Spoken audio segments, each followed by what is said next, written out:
1460 WVOX. Do you remember your first job? Your first job. Your very first one. I suspect now that everybody's first job carries inside of them a sacred place. A place that forever onwards and forwards, it shall define the meaning of work and engaging in the society that we live in. Everybody's first job carries a sacred place. Well, I had a first job. My very first job. I was working as a janitor. Yes, that's right, as a janitor in the projects here in New Rochelle. There was a summer program.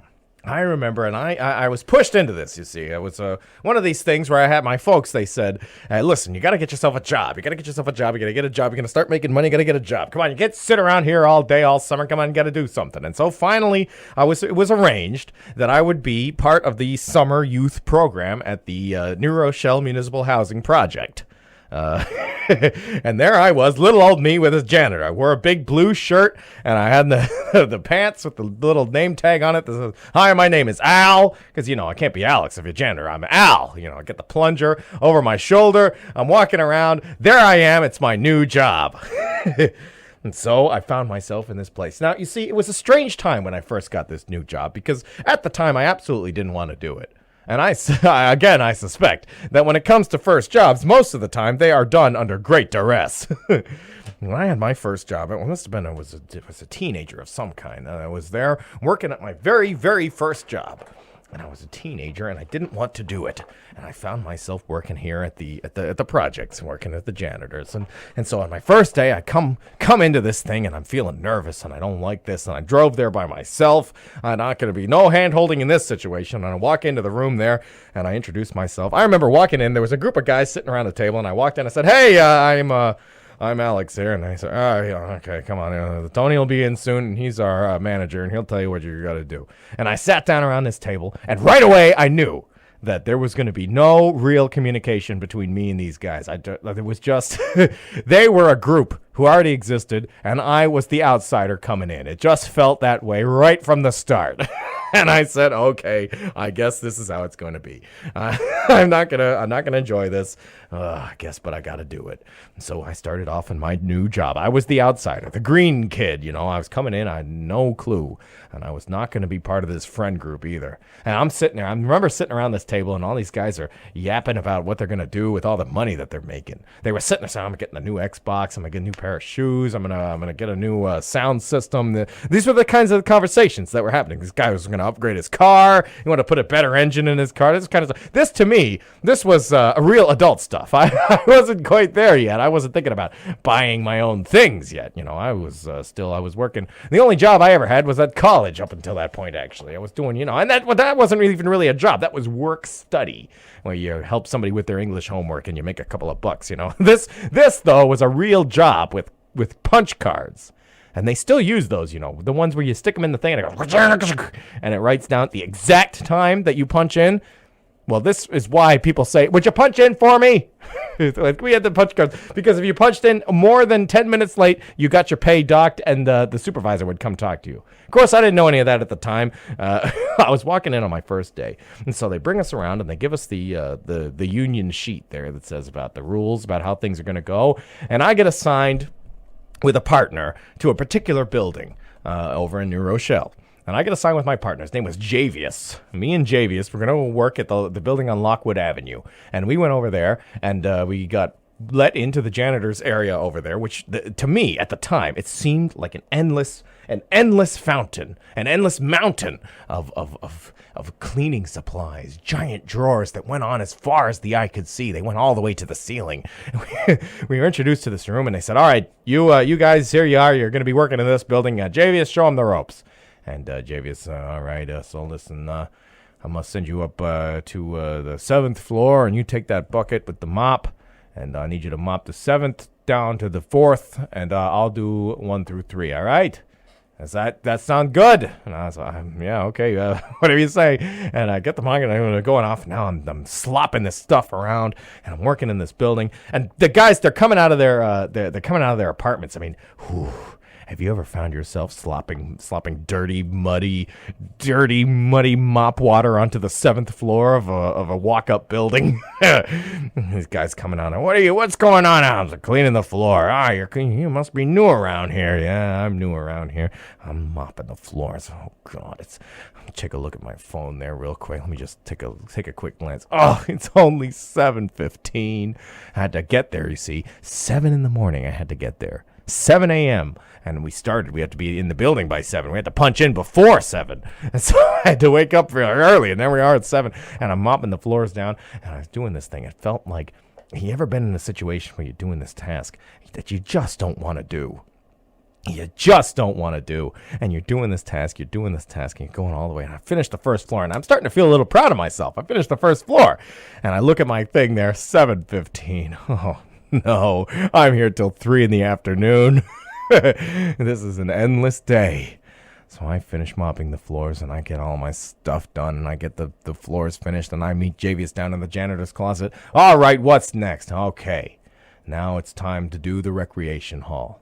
And so Javius and I go into the recreation hall, and we got the floor mops and the brooms, and we're pushing the stuff around. We do it 9 a.m. Oh, no. Oh, it's an endless day. Endless, and the summer sun is beating down in this building with no air conditioning. And we're working. And we're working our you-know-what's off. And we're working. And suddenly, like that, it was the end of the day. My first day finished. I had finished my first day, and I went home, and I got into my bed that night, and I realized I had to wake up at 5 in the morning the next day to get on over there before we went over to start at 7 a.m., and I got to do it all over again. And right then, I started thinking about quitting. I mean, of course, you know how it goes. You start thinking about quitting right when you start the first new job. You don't want to be there. You don't want to do it. You want the easy way out. And so I want the easy way out. I'm thinking about quitting. I'm sitting there. I'm lying there. But lo and behold, I end up in there the next day. Here we go again. So I find myself again doing this, mopping the floors, sweeping, going up and down the building, pushing big dumpsters out to the sidewalk. Oh, day in, day out. Before I knew it, a week had gone by, and all the while I'm ready to quit. All the while I'm ready to get out of there. And the week finishes up, and the second week begins. I got the weekend off. Thank goodness. All I did was sleep. The weekend flew by like that, you know. You go and you hang out with your friends, but it doesn't quite feel the same anymore when you're doing that. The weekend flew right by. Now, I got to tell you, we had a manager over there at this thing who was absolutely known for his being maniacal manager who was absolutely wound tight. And I began the second week there. And I remember I was given these union pages by my supervisors. Different. I got the supervisor and the manager. The supervisor gave me these union pages that says, you are entitled to a 15-minute break every 2 hours of work, or something along those lines. And so I finished my 2 hours of work, mopping the floors and pushing the dumpsters around. And I figured, okay, I'm going to step outside today. I mean, I'm in here for a week. I'm an old veteran now. I'm going to step outside, and I'm actually going to use my 15-minute break. And I step outside, and I'm sitting on the bench there, and I've got my phone out, and I remember this was at the time of Angry Birds. You ever remember that little game that swooped the nation for a little bit, Angry Birds? And so I had no cell phone reception in the janitor's place, so I'm sitting outside playing Angry Birds with no reception. And I'm playing this thing. I said, 15 minutes, I'll sit here, I'll use my 15-minute break. And just as I'm sitting there playing, I didn't notice that a blue van with the big maintenance word stamped on the side had pulled up, and sitting in the van was the maniacal manager, and he was staring me down. He stared me down for about a minute of watching me work at this thing, until finally he got out of there and he said, "Hey, what you doing there, son?"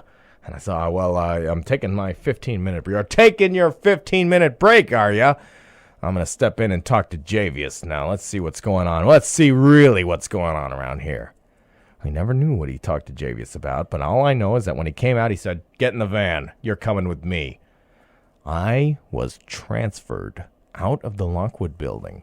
He said, "For the next 3 days, you're going to be working here. For the rest of the week, you're going to be working here."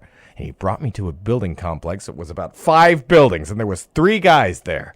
3 guys. And they said, "All right, now you do building number B. You're going to mop floors 12 all the way down to the first floor. That's building number B." Oh, my goodness.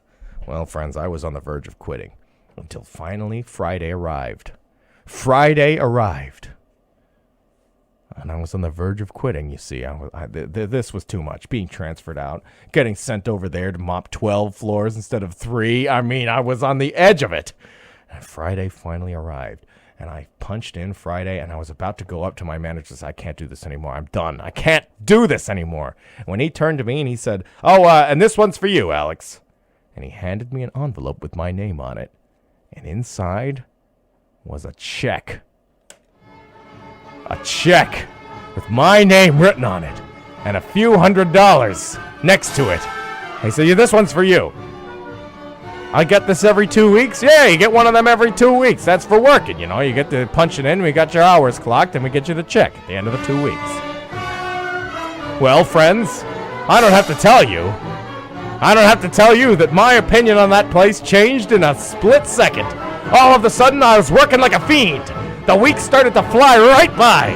I said I'm going to buy myself a new computer. This is really how it is, friends. I was really flying in. This was the way life was. Until finally,